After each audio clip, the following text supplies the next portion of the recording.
Okay, we'll get moving. So, good afternoon, everyone. My name is Walt Walker. I'm the project director for the Breckenridge Street Combined Sewer Overflow Control Project.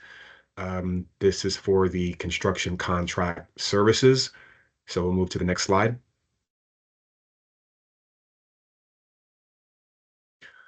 All right. Just a few disclaimers here. The purpose of this meeting is to exchange general information concerning this project.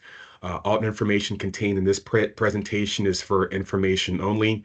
If detailed questions are asked, they'll be taken under advisement, but we do ask all questions be submitted in writing, and responses will be issued via addendum.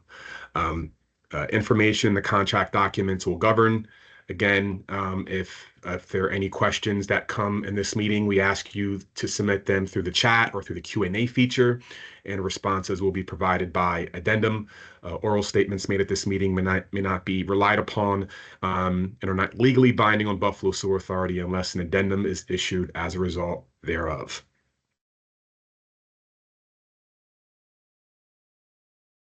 This is an online meeting, so a friendly reminder to keep your microphones muted. You're welcome to enter any questions or comments in the chat box or Q&A feature along the way. This meeting will be recorded, and as part of the first addendum, we will issue a copy of these slides, and a recording of this meeting will be made available on the Buffalo Sewer Authority website. That addendum will include the attendee list on this call. So what we'll do here is, before we get into the agenda, I do want to take a roll call of the folks that are on the call. Going to call out your name as I see it here in the chat. Please state your full name and the company that you are representing. First, starting with Brian. Hi, Brian Fulmer from B&T Construction Logistics. Catherine. Catherine Gerst-Murphy, JM Davidson Engineering. Chris Saraki from TOI Lin. I'll move on to Destro.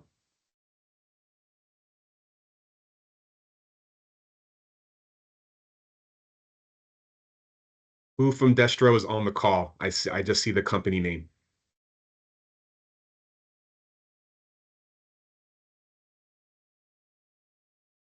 All right, I'll follow up. Christine Wanted from Destro and Brothers. Thank you. Good afternoon. Good afternoon. Eric Eaton. Hi, Eric Eaton with Rain for Rent.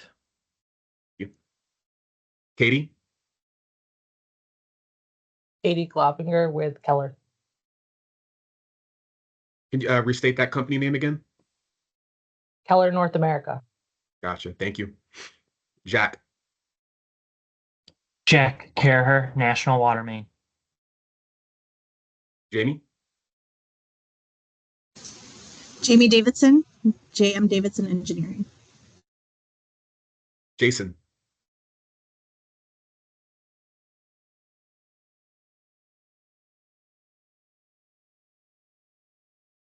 Jason Egner.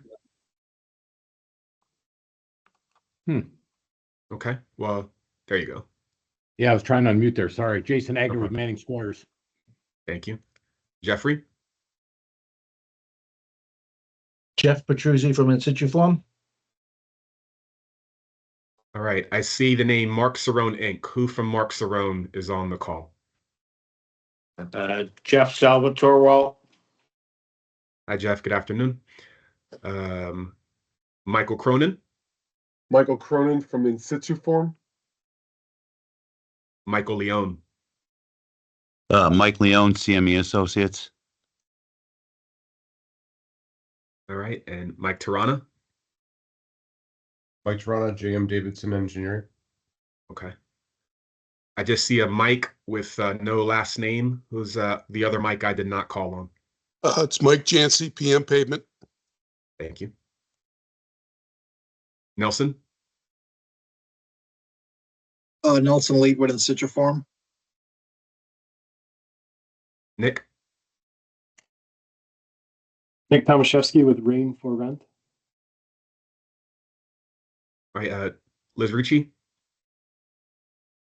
Hi, this is Liz Ritchie. I'm from Environmental Facilities Corporation. I also do have Brenda Lee Byrne in the room with me as well, also from EFC. Thank you, Liz. Rich. Rich Such Candy Company. Robert Mullen. Bob Mullen, Mark Cerrone. Robert Tao. Rob Toll in situ form. Thank you. Steve Smith. Steve Smith, CME Associates. Todd. Todd Bound, GZA. And Pietro. Pietro Palmari, TY Lin. Thank you.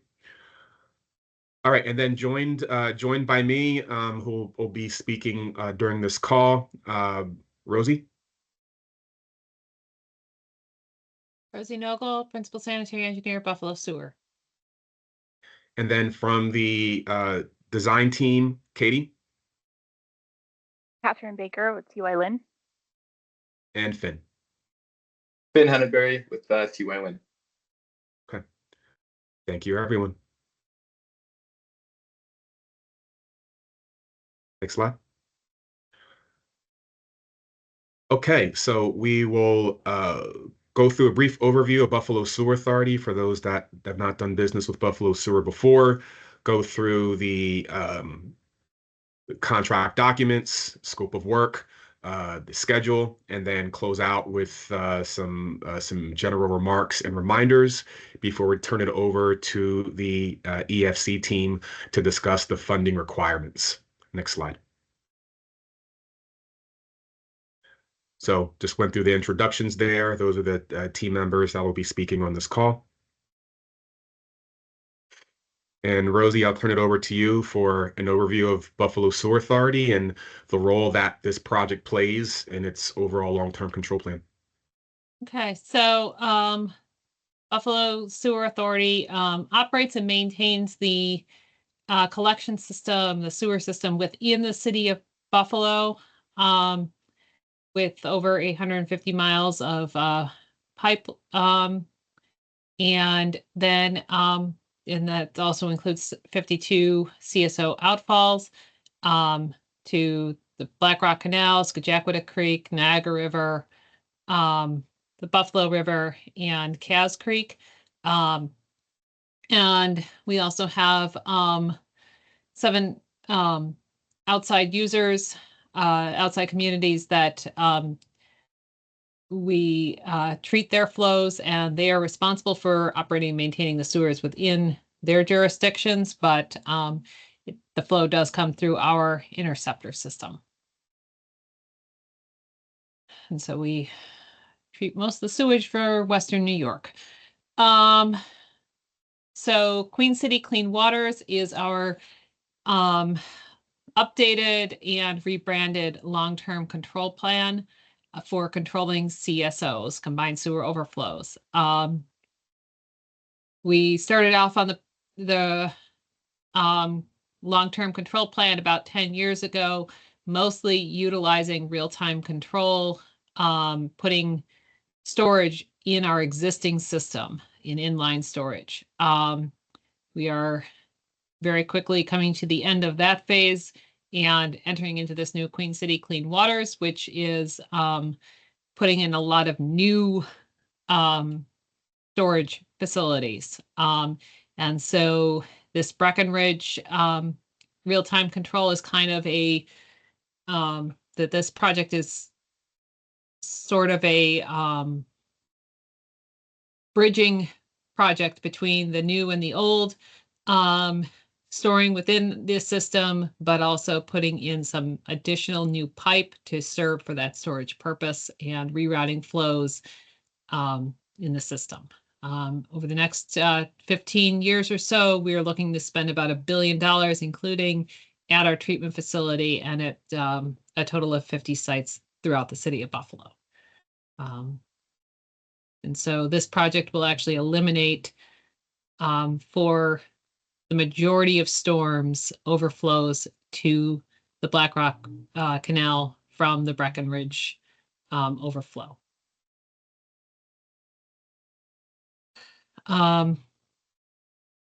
We're doing this to reduce the amount of nutrients flowing into the Black Rock Canal during storm events. Again, it'll reduce overflows to the Black Rock Canal to by 8 million gallons per year. And we're also looked at this project as an opportunity to replace and rehabilitate sewers that are over 100 years old and redirect them a different path. And in the process, reduce maintenance concerns moving forward and increase service for our residents. Thank you, Rosie. All right, so I'm going to run through a brief overview of the project here. The map shows the project limits with work on Breckenridge Street from Herkimer to West Avenue and along West Avenue from Breckenridge to Lafayette. The approximately 60-foot deep drop manhole with the connection to the Scajaquada Tunnel interceptor is located in the intersection of West and Lafayette. The bid and procurement schedule is shown here. The project, and on the next slide, the project was advertised for bid on February 5th. Today, we're here in the pre-bid meeting, including both general information and, as Walt mentioned, the New York State EFC funding meeting at 1:30. The link is here for your reference where contract documents can be accessed, and also all addenda will be posted there as well.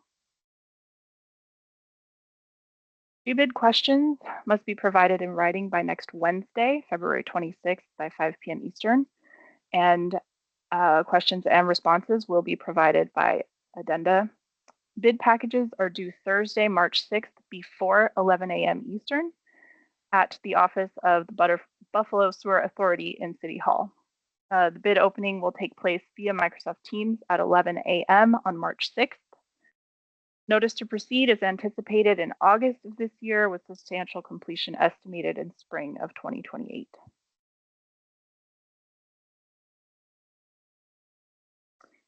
So we'll go through a quick introduction to some of the construction documents. Volume 1 of the specifications includes the instructions to bidders, some of which are summarized here for your reference. Responsibilities. Bidder responsibilities include, but are not limited to, examination of the site and of the contract documents. The proposals completed in Volume 1 is to be submitted as part of your bid. No bidder may withdraw the proposal within 60 days after the date of opening of bids, and a certified check of not less than 5% of the bid, or in lieu of a check, a bid bond of not less than 25% of the bid is required.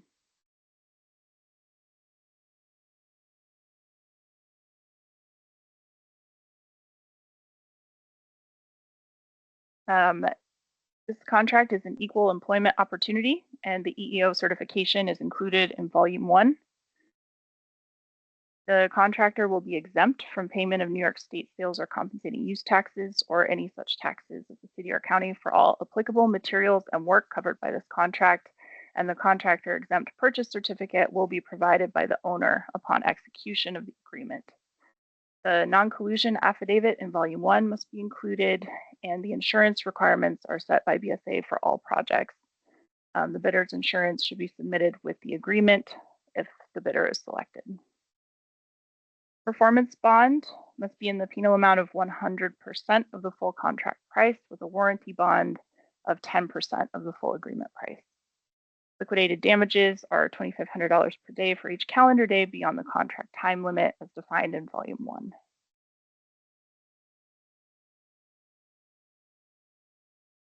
Additional instructions also included here, and there will be more information provided about this during the EFC presentation at 1:30, but compliance with New York State EFC and New York State Clean Water SRF terms and conditions, required, as well as a 20% DBE utilization goal. A DBE utilization plan must be submitted with your bid proposal package.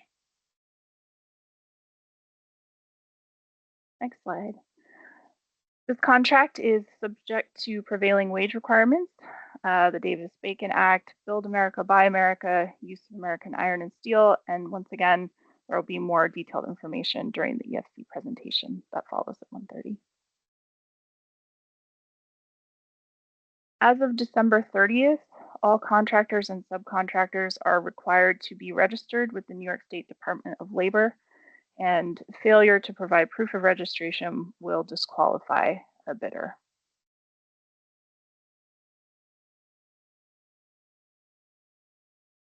Alrighty, I will now run through the scope of work. Here we have an overview of the project site. The red segment represents about 3 blocks of sewer rehabilitation.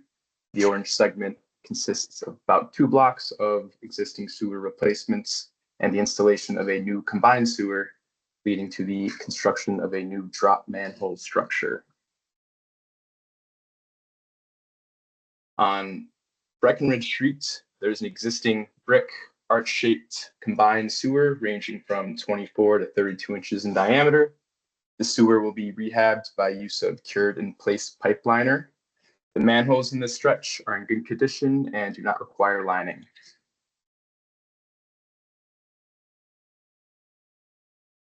All right, here we have a plan view showing the limits of the Breckenridge Street work.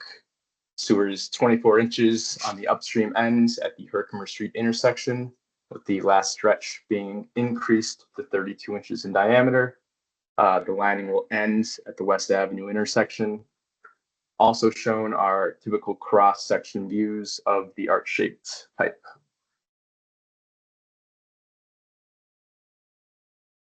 Moving on to West Avenue, the bulk of the work.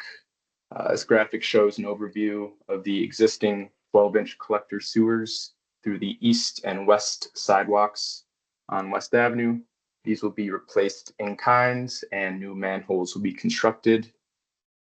These sewers will route flow to a new 42-inch RCP combined sewer that will be installed in the center of West Avenue. The combined flows will be sent north to a new underground diversion structure before moving downstream and entering a new drop structure at the intersection of Lafayette Avenue, which will discharge into the Scajaquada Tunnel Interceptor about 60 feet below grade. Work on West Avenue also includes various water main relocations and replacements, service lateral reconnections, and lead service line replacements as necessary. Next slide. This plan view shows the upstream end, West Avenue, the limits of CIPP lining on Breckenridge Street, the junction point where flows south and east of West Avenue are diverted north to the new 42-inch sewer. And you can see the location of the existing 12-inch sewers and their connection points to the larger combined sewer to be installed in the center of the street.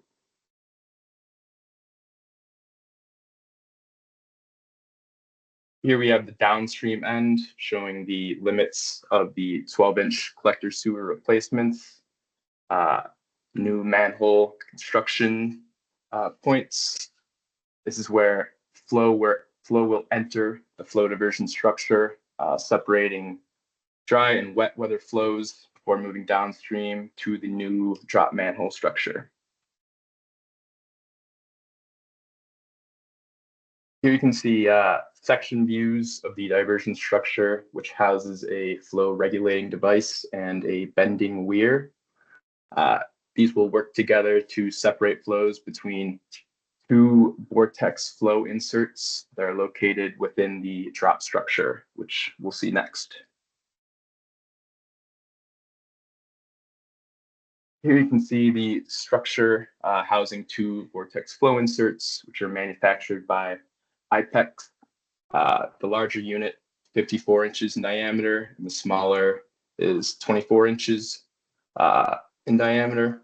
flow here will drop about 60 feet below grade, connecting to the existing 90-inch tunnel interceptor. This connection will be through a singular outlet pipe.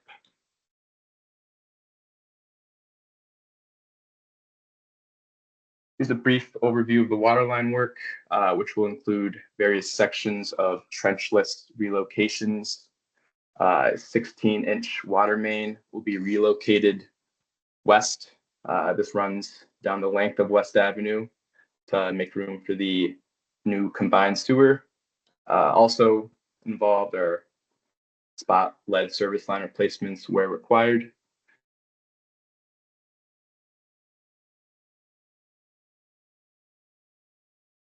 For environmental health and safety, a few reminders on these requirements. The health and safety plan must be submitted 2 weeks before the contractor begins work. Note that a full-time site safety officer is required, and waterline relocations will include cost of handling and disposal, and service lateral replacements will be replaced from the main up to the meter. Okay, so touching base on the anticipated construction schedule, mentioned previously, NTP is anticipated in August of this year. A couple of things to note: notification to the Buffalo Water Authority at least 30 days prior to the relocation or replacement of any water mains or service lines is required. And similarly, notification to National Grid at least 30 days prior to connection to power. There are also some National Grid duct banks adjacent to the project, so coordination with National Grid will be necessary during construction. Also, coordination with the City Division of Special Events for any that may be impacted by the project site. The construction limit duration by site or task in calendar days is shown here, and the substantial completion is estimated at 1,000 days, with final completion at 1,150 days. Please note that those durations do assume that work on the 2 sites or on each site is concurrent. Okay. Document management software for the project will be Unifier, used for the submission of submittals, RFIs, invoices, etc. Contractor will be provided user access and specific instructions for submittal procedures after the bid award. Bi-weekly progress meetings are expected for ongoing communication during the project. So a couple of reminders and key dates. All questions need to be provided in writing to myself by email by next Wednesday at 5 p.m. and responses to those questions will be provided via addenda.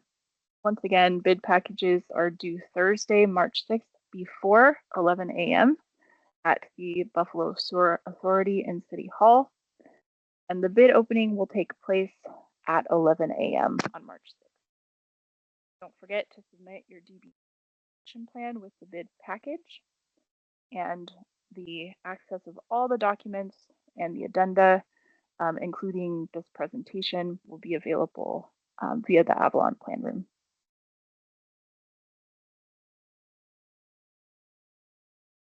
All right. So before I get to closing remarks, anyone who joined the meeting late after our kickoff, after our roll call to start the meeting, if you did join late after the roll call and did not announce yourself, please go off mute and do so right now.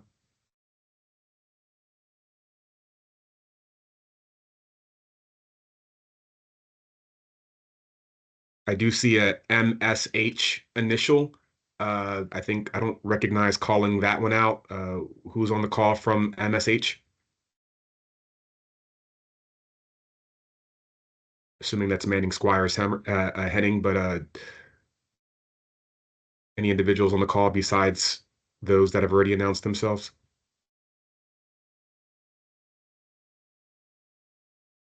Okay. All right, moving on to closing remarks. So Katie shared a few milestone reminders there. Meeting presentation and attendance lists from the pre-bid meeting will be provided via addendum number 1 coming out shortly. We are in receipt of a number of questions that will be responded to between addenda 1 and number 2. Deadline for questions this Wednesday, close of business. And then just for clarity, given the location of the project within a highly residential area and narrow corridor, no blasting is permitted as part of this scope of work. So I just wanted to make that clear, given some discussions that I had heard leading up to the bid advertisement. No blasting will be allowed as part of this project, given the narrow corridor, the various utilities underground. So just want to make that clear. Lastly, for questions, you can reach out directly to Catherine Baker for the bid opening on March 6th. As you drop that off at City Hall, welcome to sit in City Hall or attend via Microsoft Teams. If you need a Microsoft Teams invite, please contact me and I will make sure you get that invitation. And with that, we'll turn it over to Liz and the EFC team, give you all opportunity to share your screen. Thank you, Rosie, Finn, Katie, and Chris for your support in the first half of this meeting. So with that, I'll turn it over to Liz, and I encourage you all to continue to add questions in the chat, which we will respond to after this meeting. All right, thanks, Walt. Can you confirm that you can see my screen and that it looks like am I sharing my display or the presentation itself? I see the presenter view, so you just want to switch your screen. Thank you. I always get that mixed up.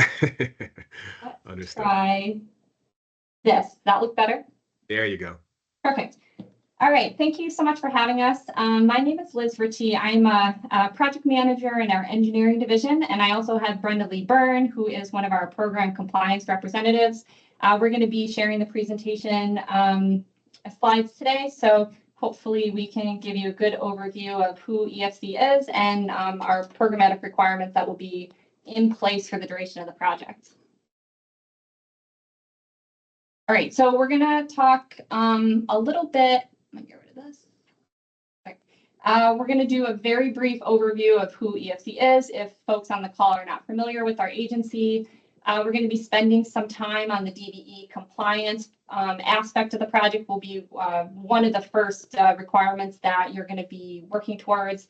We're going to talk a little bit about the BABA compliance requirement. That's what makes this project a little unique versus most of the projects that we fund.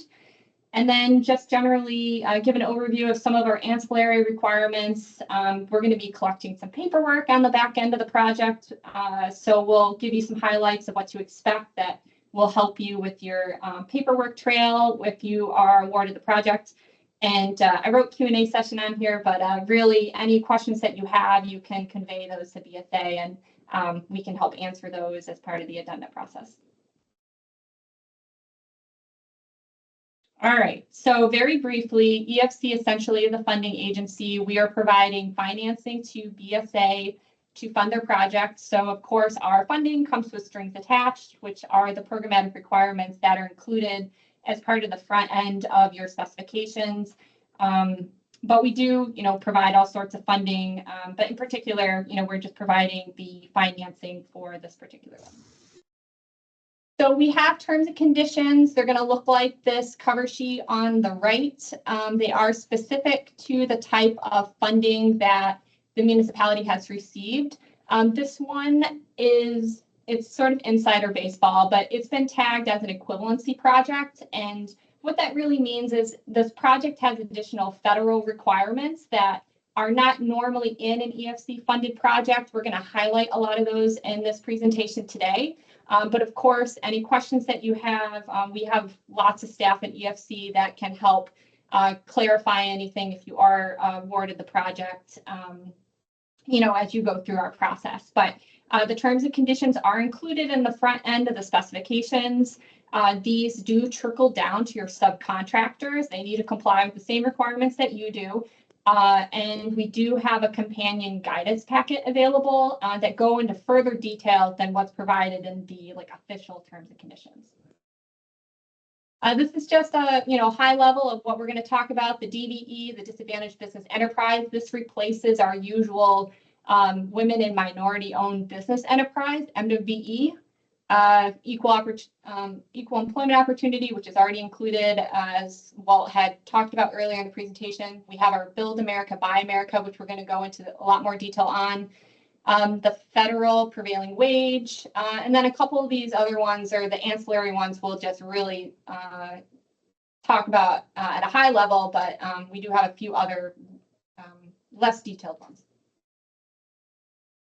All right, I'm going to turn it over to Brenda Lee to talk about DBE. Good afternoon. So DBE equivalency has a participation goal of 20%. This applies to construction contracts that are exceeding 100,000 and service contracts that are exceeding 25,000. Each contract will have its own 20% DBE goal.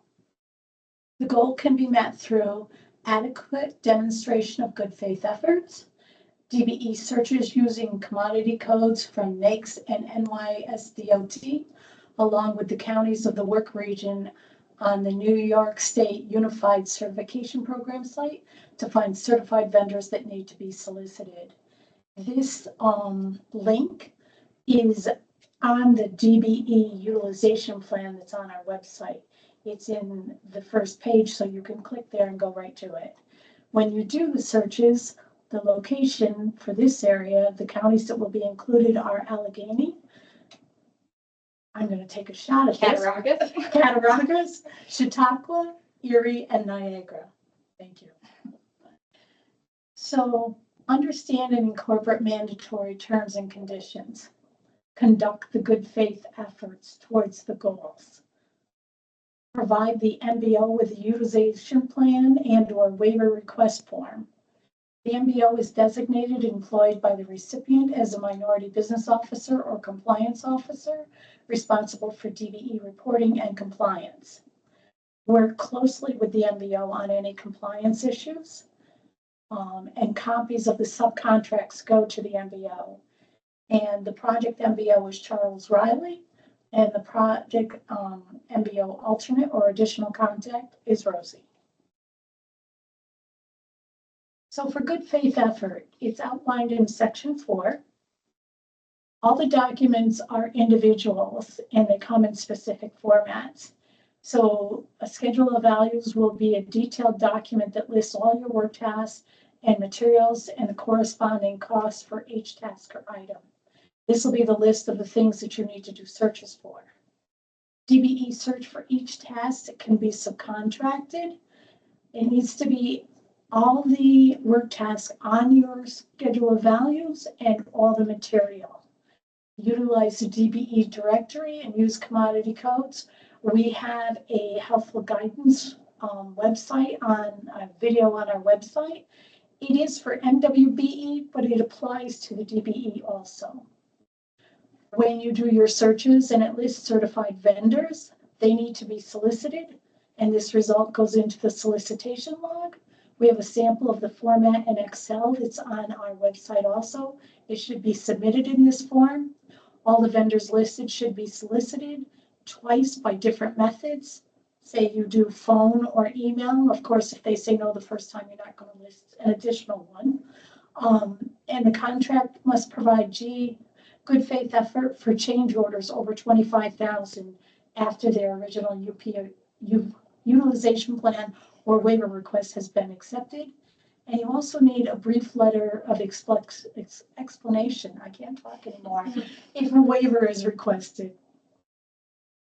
So this is just some samples of what the solicitation log would be like in our Excel format, and then a highlight of section 4 for the good faith effort that's included in the DBE utilization plan.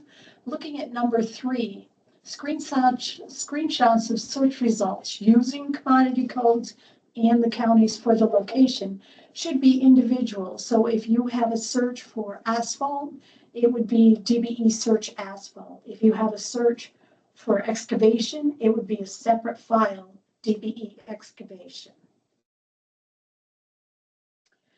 So the required forms for your DBE utilization plan and/or waiver requested is one form. The contractor must submit this utilization plan to the MBO. If a waiver is requested, corresponding documentation must include scope of work or schedule of values, DBE searches, solicitation log, good faith efforts to achieve the goals, and these are detailed in section 4. They also supply monthly contractor compliance reports to the MBO, and this is on the same website for us. It lists what your approved subcontract values by each, how much you've paid each month, and it should have attachment of proof of payment.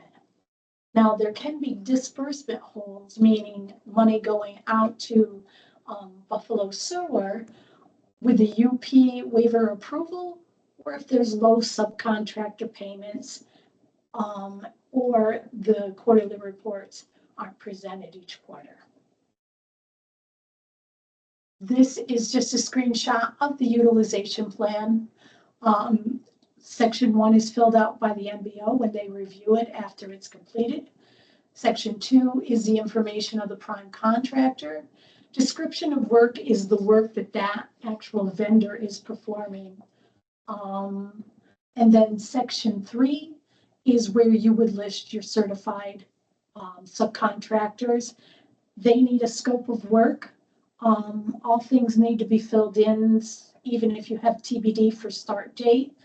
And there may be, you list the full contract amount in the box on the left, but in the column, you then list the contract amount, what's going to count towards participation. This is a screenshot of the monthly contractor compliance report. This the vendor will give to the MBO each month. There's like an overview at the top. Then they list each actual certified vendor. And then as you see at the top, the last bullet in the instructions, proof of payments in the amount shown below must be transmitted to the MBO with the report. All right, thank you. So we're going to hop over to the Build America, Buy America, BABA compliance component of this project. So if you have used EFC or have done EFC funded projects before, you're going to be familiar with their American Iron and Steel requirement.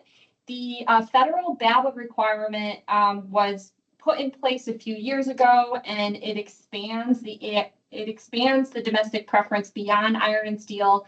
And this will cover you for iron and steel, as well as manufactured products and construction materials that are used on this project.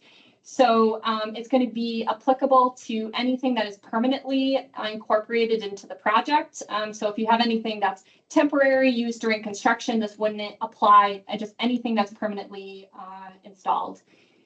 And when you are submitting your bids to BSA, there's going to be an EFC BABA contractor certification that is required. That will be needed to receive, that will need to be received by EFC before we can make our first construction disbursement to you. But that is just acknowledging that you understand BABA as a requirement, because it does have significant implications on if we're able to provide funding to BSA. But this is a relatively new requirement. They're probably going to have, you may have questions during construction. So I just point out that EPA has a lot of guidance on their website to help contractors and states to comply with this requirement. So there's more information available to you. So there's the 3 categories of BABA. AIS, I've already mentioned, is the same as the American Iron and Steel requirement. So this applies to any permanently installed iron or steel on the job. It does not apply to materials that are less than 50% iron or steel measured by cost. And then I just listed out some of the manufacturing processes for iron and steel that must occur in the U.S. that EPA has defined. So just keep in mind, you know, it's the whole kit and caboodle that has to be American made for the iron product. And this is just a list of some of the common examples. Obviously, maybe some of this won't apply to this particular job, but I just took this right from EPA's guidance of common products that must apply. So if you're using any iron or steel pipe or fittings, valves, the rebar, anything that might show up on your project would have to be American made. This might not apply. It's been a while since I've looked at the full scope of work. This might not apply, but if you have any manufactured products on your project, this has to have the final manufacturing has to have occurred in the U.S. This is going to be documented and determined by the manufacturer, but you're going to, you know, have a certification that you're going to provide to us that your product was manufactured in the U.S. So construction materials, this I think is going to be, you know, one of the new things that we have to adjust for projects with BABA is now we're looking at construction materials that are non-ferrous or non-iron. So this is going to include, you know, any plastic or polymer-based products for pipe in particular, glass, optic fiber, lumber. Some of this doesn't really apply to this project, but it's going to exclude iron and steel, only because that's covered in the AIS category. Same with manufactured products. It's going to exclude any cement or cementitious materials, stone, plantings, things of that nature. Similar to the AIS process, there are BABA certification letters that EPA has sample letters for. EFC can provide copies of these, but it has the level of information we would expect that is provided to BSA when you purchase your materials and they get delivered on site. You're going to provide this BABA certification letter to BSA for their documentation. We're going to be collecting a sample of those during our document collection process that we're going to talk about in a little bit, but the certification needs to include these key things. It needs to reference the project name so we can tie it to the specific project. The location in the US where the manufacturing product process took place. That's important because we can't just accept a certification that says it was made in the USA. EPA has said that it needs to specifically say the city in the US it took place. So just something to keep in mind. Needs to reference a specific product covered by the certificate. It should reference which of the 3 BABA categories that it's been classified. That's the iron or steel, manufactured product, or construction material. It should reference that it's in full compliance of the BABA requirement, and the certification should be signed and dated. There is a process, again, similar to the AIS requirement that allows for a national waiver called a de minimis waiver. So there are certain leeway with products that are being provided on this project. And you can use this waiver, no prior approval by EFC or EPA needs to be made. And basically, it's a log that's going to be kept by the contractor or the construction manager, however that's determined, for the project as a whole. And all projects may use 5% non-domestic products. Doesn't matter what category. And actually, for this requirement, there are no really other thresholds or like a determination about whether it's incidental to the project or not. It just has to, at the end of the day, the log has to be 5% of your total project costs, and not above that. Otherwise, we would have some issues there. The percentage is based on the total project cost, not just the contract cost, which I think there's only one contractor here, so that's not an issue. Documentation is essential, so you need to have a log in order to claim these items as de minimis. And this is not on our website yet, but we do have a template in the works for a de minimis log. Right now, we have an AIS version available, but we are making some tweaks to the BABA log, so that will be available by the time this project goes forward. There is a process to actually get a specific project or product waiver from BABA if there's something that you're coming across and you are having a real hard time finding a domestic manufacturer or vendor available. But that conversation needs to happen with EFC before the product is installed. If you install it and then ask for the waiver, it will not be granted. EPA has been very strict on that. So I just want to flag that EPA can assist with product research. If they sometimes will come into the picture to help find domestic manufacturers, or can confirm, yep, I'm not seeing anything, and they'll recommend that you submit a waiver for that particular product. But the key is you need to talk to us before you do the installation. Those waiver requests should be routed and discussed with BCA. BCA will submit those waiver requests to EFC. We'll provide feedback, or we'll say it looks good to go, and we route it up to EPA. I will say that, especially with the administration change, waivers in general are very slow, and I would suspect the waiver process will be slower than usual. BABA is new. I think it's going to go under a lot of review. So I would say try to avoid waiver requests at all costs if you can. But we're here to have those discussions if it's something that you really feel like you have a justification for requesting a waiver. So for BABA, we have non-availability waivers, you just can't find something. Public interest waiver, I think that's usually just not in the best interest for the project to include a domestic option. Those are pretty rare. Usually we see the non-availability waiver or unreasonable cost waiver. That would be if using a domestic product significantly increases the cost of the overall project, but those are also pretty rare. And then the national de minimis waiver that we previously talked about. So this is just some information that would be included in your waiver if you're going to seek one. The BABA category, the product. We need a lot of detail about exactly what you're requesting, detailed justification, how it impacts the schedule. We have working on some sample waiver documentations that we can provide if the time comes that you need to request one.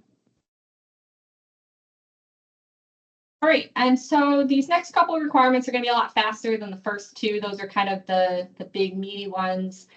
So we do have the federal bacon prevailing wage. So just keep in mind that the contractor is required to pay the higher of the state or federal prevailing wage. The wage schedule for the Davis-Bacon wages are set by the bid opening date of the contract. So those the ones that are determined in the contract to be in effect will be posted on site for the duration of the project, and they will not change. Unlike the state wages that are updated annually, this project is going to be ongoing for several years. The same federal rate schedule will remain the same for the entire contract length. You will not update it. And we're going to spot check that that's posted in the field when we do a site visit. And we are expecting that wage interviews are completed during construction. This is a requirement for equivalency, so I'm mentioning it, but I don't think it's really relevant to the scope of work, but there is a prohibition on certain telecommunication video surveillance equipment. So there's certain manufacturers that are not eligible for funding. So this is typically something that we do during our review of the specifications to make sure these listed companies or manufacturers are not used on any equipment that's being installed. These are just a summary of some of the miscellaneous requirements we have. We do require that a restrictions on lobbying or lobbying certificate is submitted with your bids. That's another piece of documentation that EFC needs to release funds on construction costs. It only applies to construction contracts over $100,000. It is also applicable to subcontractors, so keep that in mind when you're signing sub-agreements. EFC is going to require these to be submitted to BSA as well for their files. And we do have, we've already talked about in the first half of today's meeting, the suspension and debarment requirement on contractors. EFC does have a project sign, so this is something that would be included in your upfront specifications and should be coordinated with BSA to have installed on site. Since this is a linear project within the city of Buffalo, the location is going to be coordinated with BSA staff of where it makes sense to install, but should reference the project name and the fact that EFC has provided funding. I'll mention that it's kind of hard to see on the schematic, but there are some edits that will need to be made. It says the project is funded by the Clean Water State Revolving Fund or the Overflow and Stormwater Grants Program. You're going to want to customize that to make sure it matches the funding that's received. I would just recommend that proof is sent to EFC and we can make sure everything looks good before it's actually manufactured. But this just needs to be installed within 21 days of the notice to proceed, and that would stay maintained through the life of the project. All right, so towards the tail end of the project, well, we say 40% because we want, construction to have advanced far enough that it makes sense for us to ask for paperwork. Because any of our projects could be audited by EPA if selected, we do a spot check of paperwork that should be collected for BSA's files, but we spot check it just to make sure we don't have any questions and to make sure BCA is in compliance with our program so that we don't have any reason to stop payments to them. So some of the paperwork that we'll ask for is just understanding an update on the construction schedule. Any change orders that have been issued, those are submitted to us and we do review them before we disperse funds on them. We do ask for a sample of any subcontracts that have been executed. We'll collect the lobbying certificates for any subcontracts over 100,000. We do collect the certified payrolls, just a sample, just to make sure that those are set up appropriately. And then of course, key, the BABA certifications for anything that was installed that needs to comply. And key of this whole process is if there's delay to get us the information that we need and we can't close out our document collection, it may lead to disbursements on the project. Usually we'll do that once the project is 75% dispersed. We don't have this process closed out. We will withhold funds to BCA. So just to kind of wrap up, I have just a couple more slides, but my recommendations and best practices, read through the EFC terms and conditions. I know they're bland, but they're important because you don't want to cause a situation in delaying submitting stuff to us, and I don't want to have to hold back disbursements on this project. Just understand that the EFC terms and conditions should be included in subcontractor agreements. The de minimis waiver is there for your use, so definitely keep a BABA de minimis log so you can take advantage of that 5% threshold. You should be conducting periodic wage interviews to make sure you're complying with the prevailing wage requirements. We recommend to prepare monthly DBE contractor compliance reports. This helps BCA prepare the quarterly reports, again, to avoid withholding disbursements. And the BABA certifications need to include the required information to expedite review. That's one of probably the DBE paperwork and the BABA certifications are like the two things that get hung up very quickly and cause a lot of delays on our end. And we definitely don't want to be the reason that payments are slow. So during construction, we'll probably come out since this project is going to be ongoing for a while, we'll definitely do one site visit. We might come out for a second visit, kind of depending on the schedule and what's going on, but we do conduct at least one site visit on every project. It's pretty informal. We just want to document construction progress. We are going to spot check your postings, so making sure the Davis-Bacon wages are posted, the correct ones. We want to see that the Davis-Bacon poster is up, the EEO poster. And then we're going to be spot checking your BABA materials. And, hopefully we don't find any issues, but if we do, we provide feedback to BCA for any corrective actions for things that we've observed in the field. But for the most part, we just like to see, what's being built. It's always fun to see these projects get constructed. So hopefully you'll see us around at some point. And that's the end of my whirlwind presentation on program requirements. I know it seems like a lot, but like I said, we have lots of staff at EFC that are here to help guide both BCA and the contractor. So we're happy to answer questions as they come up. And certainly we'll be able to provide feedback to BCA if there are questions for any prospective bidders. Thanks, Liz. Just a few items of clarification. I think you made reference to BCA. You meant BSA, right? Oh, geez, yeah. Okay. Thank you. No problem. And we do intend to provide written responses to every question, but I think this last one, I think just does warrant clarification on this call, that you're correct that the contractor will not receive any funds until the DBE utilization plan is approved. And when could they expect to have the plan approved? Could you just clarify that comment? I'm not sure if that was interpreted that way. It is, but there's actually more than one approval. We have to have other team approvals before we can approve the utilization plan or waiver. And we try our best to do them as fast as we can, but they're in queue. So if there's any questions, reach out. But it does need an approved UP or waiver in order for the program compliance hold to be moved on disbursement. Got it. So all the more reason to have a fully complete DBE plan with the bid package and documented good faith efforts as described on the EFC website. Those good faith efforts are specific to what EFC is looking for. Can I add one thing? Sure. On the EFC public website, there is a large file transfer option. So if you have a lot of documentation and it doesn't fit in an email, you'll be able to use that to get the documents to us. Just make sure that you include who in EFC you're attending it to go to.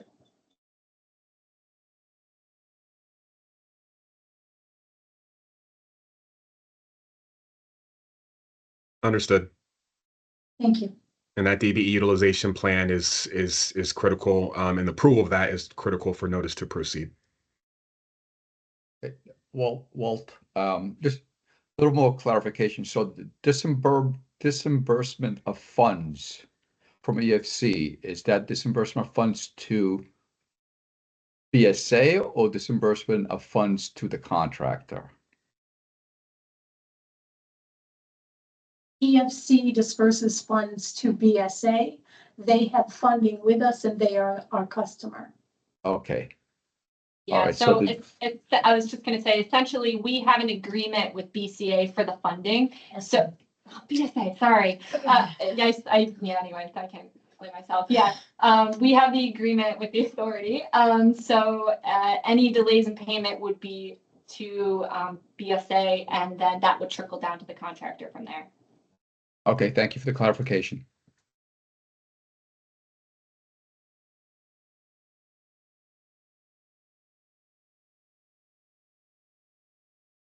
All right. Well, thank you, EFC team, for the time and detail that you put into that. I do encourage contractors, or anyone on the call, any additional questions you have, please reach out to Katie. If it's specific to EFC, we will make that outreach to them to get clarification on those questions, including the questions that we've received on this call. So be on the lookout for addenda, including the pre-bid meeting slides and the attendance list, as well as responses to questions, all of which should be issued by the end of next week. But we're going to intend to issue the first addendum earlier than that. So with that, thank you everyone for your time. We look forward to any additional questions that are issued, and wishing everyone a restful weekend. Take care. All right, thank you. Thank you. Thank you. Thank you. Thank you.